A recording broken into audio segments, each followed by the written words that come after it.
ایک صحابی تھا حضور کا، اس کا ظاہر نام تھا، وہ دیہات کی ترکاریاں لاتا اور مدینے میں بیچتا، اور حضور علیہ الصلوۃ والسلام شہر کی چیزیں اسے تحفے میں دیتے۔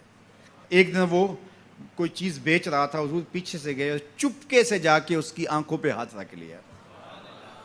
یہ کبھی آپ نے بھی کیا ہوگا، اس کو کہتے ہیں کولی بھرنا۔ جب آپ کا کوئی گوڑا دوست ہو، بڑا جانی اور جگری، جس سے آپ بڑے فرینگ ہو، تو پھر وہ بیٹھا ہو اور آپ پیچھے سے چپکے سے جا کے اس کی آنکھوں پہ ہاتھ رکھ لیتے ہیں، اور پھر وہ بولتا ہے کہ کون ہے، اور آپ یہ دیکھنا چاہتے ہیں کہ میرا نام کس نمبر پہ آتا ہے۔ بات تو کرتا ہے کہ جناب تجھے یاد رکھتا ہوں، تو آج میں نے ہاتھ رکھے ہیں تو ظاہر اپنے قریبی دوستوں کا نام لے گا، تو میں کس نمبر پہ آتا ہوں۔ تو کسی کی کولی بھرنے کا مطلب یہ ہوتا ہے میں دیکھوں تو صحیح اس کو میرے سے محبت کتنی ہے۔ تو اللہ اکبر، وہ بیٹھا تھا، حضور پیچھے سے گئے، چپکے سے جا کے اس کی کولی بھر لی۔ اب حضور کے ہاتھ آنکھوں پہ آئے ہوں اور سینے تک ٹھنڈ نہ گئی ہو، یہ کیسے ہو سکتا ہے؟ اس کو نہ پتہ چلا ہو کہ حضور ہے۔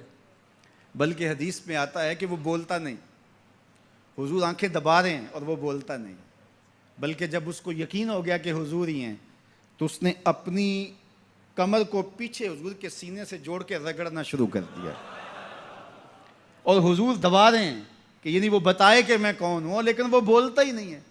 مجھے میاں صاحب یاد آئے، لوگ تو اس کو مجاز کے معنی میں لیتے ہیں، میں یہاں یہ شعر پڑھتا ہوں۔ سفنے دے وچ ماہی ملیا تے گل وچ پا لئیاں باواں، سفنے دے وچ ماہی ملیا تے گل وچ پا لئیاں باواں، ڈر دی ماری اکھ نہ کھولاں متاں پھر وچھڑ نہ جاواں، ڈر دی ماری اکھ نہ کھولاں متاں پھر وچھڑ نہ جاواں۔ تو حضور آنکھیں دبا رہے ہیں اور وہ نہیں بولتا۔ حضور خود ارشاد فرمایا اس غلام کو کون خریدے گا؟ تو اس نے کہا حضور مجھے کس نے خریدنا ہے، میں تو بہت سستا ہوں۔ فرمایا تو بہت مہنگا ہے۔ اللہ اکبر، تو اللہ کے ہاں بہت مہنگا ہے۔ تو حضور یوں بھی پیار کیا کرتے تھے۔ تو نام کوئی اور تھا، حضور نے لاٹ سے کہا ذوالیدین، او دو ہاتھوں والے، نام ہی دو ہاتھوں والا پڑ گیا۔ ایک دن کسی نے حضرت ذوالیدین سے پوچھا کہ یہ تو حضور نے لاٹ سے کہا ذوالیدین، لوگوں نے بھی کہنا شروع کر دیا، نام تو تمہارا کوئی اور ہوگا، بتاؤ تمہارا اصل نام کیا تھا؟ حضرت ذوالیدین بولے میرا اصل نام وہی ہے جو حضور نے رکھ دیا ہے۔ ساری زندگی اپنا نام ہی نہیں بتائے، کہا میرا وہی نام ہے جو حضور نے رکھ دیا ہے۔ حضرت سفینہ رضی اللہ تعالیٰ عنہ، اللہ اکبر، سفینہ کس طرح ان کا نام پڑا؟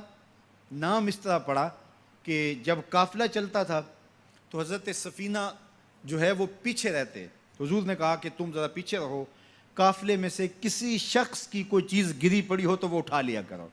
پھر قافلہ جہاں پڑاؤ کرتا تو وہ آواز دیتے بھئی کسی کی کوئی شے گم ہے تو وہ مجھ سے لے لے۔ تو کسی کی کوئی چیز گری ہوتی، کسی کا جوتا گرا ہوتا، کسی کی کوئی اور چیز گری ہوتی، کسی کا کوئی برتن گرا ہوتا، تو وہ ایک دن حضور نے دیکھا کہ انہوں نے بہت ساری چیزیں اٹھائی ہوئی ہیں، اور سفینہ عربی میں کشتی کو کہتے ہیں، بڑی کشتی کو۔ تو حضور نے فرمایا تو سفینہ ہے، تو کشتی ہے؟ اللہ اکبر، نام ہی سفینہ پڑ گیا۔ ایک قافلے میں بچھڑ گئے، پیچھے رہتے تھے، بچھڑ گئے، قافلہ نکل گیا، اب جنگل ہے اور کوئی رستہ سجھائی نہیں دے رہا۔ خیر کیا دیکھا کہ ایک شیر ہے، انسانی بو سونگھ کے حملہ آور ہونے کے لیے آگے بڑھا۔ تو شیر جب قریب آیا نا اور حملہ کرنے لگا تو حضرت سفینہ نے شیر کو کیا کہا، سن لو ذرا۔